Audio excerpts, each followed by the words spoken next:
Cette conférence va maintenant être enregistrée. Bonjour tout le monde, nous sommes le lundi 2 septembre 2019. Voici notre point bourse, ravi de vous retrouver après un break de 3 semaines.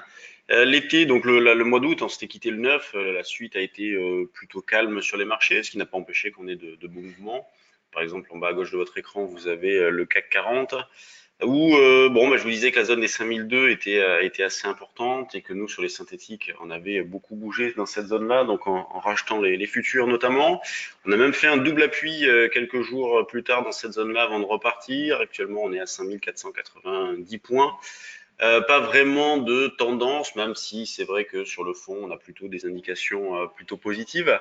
Donc on peut considérer un biais neutre, jouer les deux sens, aussi bien la vente vers 5495 à 5500, l'achat vers 5460, 65, voire même pourquoi pas 5475 si jamais vous voulez intervenir d'une manière plus agressive pour scalper, puisqu'on voit bien que ce début de semaine est plutôt calme. On le verra sur les actions tout à l'heure. C'est grande régularité sur les valeurs. Le contexte de fond, lui, reste identique, hein, avec toujours les négociations entre la Chine et les États-Unis. C'est toujours compliqué du côté du Brexit, des marchés qui réagissent à des tweets, les banques centrales que nous attendons dans les prochaines semaines. Donc on a vraiment l'impression que l'on reprend le cours des choses dans les mêmes conditions qu'on les avait laissées, donc avec une confusion qui reste assez importante. Donc un sens prioritaire, je le répète, qui est neutralisé, des stop loss, et c'est dans ce sens-là que nous avons fait des propositions sur le trade du jour ce matin, des stop loss, par exemple 5505 sur les ventes, 5320 sur les achats. Alors c'est vrai que 5320 c'est un petit peu éloigné, mais l'idée c'est d'avoir une gestion dynamique de la situation. Pour ceux qui voudraient insister, que ce soit dans un sens ou dans un autre, on va penser aux options, hein, en achetant des couvertures. Là, si on prend par exemple sur septembre, on est donc à 5000, allez, pas loin de 5005, on est hop, dividende. Je crois qu'il y a que, voilà, vous voyez, il y a pas trop, il y a pas de dividende ou très peu, et on est à 14,7 de volatilité, donc c'est pas énorme. Sur septembre, vous avez par exemple du 5550 qui vaut 45 points. Donc, pour monter des puts synthétiques, celui-ci est pas mal. Et pour ceux qui voudraient montrer des calls synthétiques, donc travailler plutôt à l'achat sur le futur, eh bien, vous avez par exemple le 5350, voire même pourquoi pas le 5004 en put à acheter. Donc, ce sont ces options-là à travailler. Sur les turbos, qu'est-ce que on peut proposer? Eh bien, des achats de call sur des replis, notamment. Vous voyez, dans cette zone de 5460-65, on peut très bien essayer d'acheter. Considérant que nous, on a un niveau de retournement autour de 5320, on pouvait très bien prendre un strike autour de cette zone-là. Donc, pourquoi pas celui-ci, voire celui qui est juste en dessous, à acheter donc vers 5460-65. Donc, dans l'idée de jouer retour vers au moins 5500, voire 5520. Le DAX, lui, se retrouve dans la même configuration, hein, avec une belle reprise après un trou d'air début août. On est à proximité des 12 000 points ce matin. Là aussi, on travaille les deux sens, avec un achat possible dans la zone des 11 900, 11 860, 11 900, c'est la zone support proche. La vente peut se faire en 11 980 d'une manière un petit peu agressive, sinon c'est plutôt 12 020 le niveau à surveiller. Sur l'eurodoll, alors c'est là où on a eu à la rigueur le mouvement le plus important, avec une baisse qui s'est poursuivie, notamment vendredi, hein, la guerre commerciale et les mauvaises stats dans la zone euro mettent une pression vendeuse sur l'euro-dollar.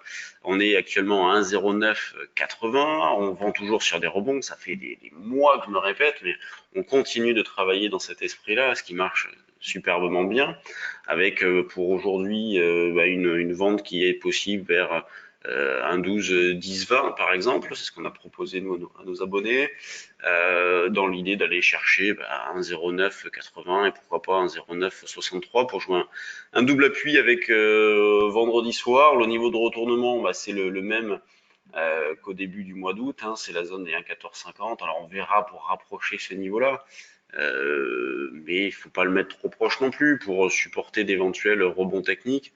Et il y en a eu, hein, jusqu'à présent. Vous voyez, si on prend un petit peu plus de recul, le fait d'avoir mis un retournement à 1,1450, vous voyez, Alors au départ, c'était un 16 et quelques, là on s'est jamais fait stopper, après un 14,50, vous voyez, et ça fait très longtemps qu'on travaille comme ça, en abaissant le niveau de retournement.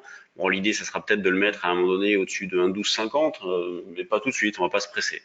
Donc on garde un 14,50 pour l'instant et on verra pour l'ajuster dans les semaines à venir. Alors les actions, c'est vrai que j'ai pris un petit peu de recul sur les actions pendant ces vacances-là. Bon, ouais, on va s'y remettre petit à petit. Donc Arcelor, on a un signal d'achat qui est fixé. Solvay qui dérive. Donc les plus fortes hausses, plus fortes baisses. Vous voyez ce que je vous disais tout à l'heure avec Arcelor, 0,95, plus forte hausse, Michelin, moins 0,52. Donc très peu d'écart. Le CAC, il en est où? Il en est ici donc en hausse de 0,20%, 86 millions d'échangés, c'est rien du tout. Donc volume faible. La semaine dernière, on était à combien par exemple? Le vendredi, on était à 2 milliards 8. Donc des volumes bon, bah, qui ont diminué. Là, généralement, la première semaine du mois de septembre, c'est assez calme au niveau des volumes. Ça repart après. Donc on va voir si cette semaine c'est pareil. Donc sur les actions grande régularité, quand on regarde ce qu'il y a dans les screeners, donc on a la CGG qui bouge pas mal déjà, qui a même dépassé ses plus récents avec une hausse de 10 et quelques. Eramet qui a déclenché un signal d'achat vendredi avec le franchissement de ces derniers plus hauts hauts, le croisement des moyennes mobiles, franchissement.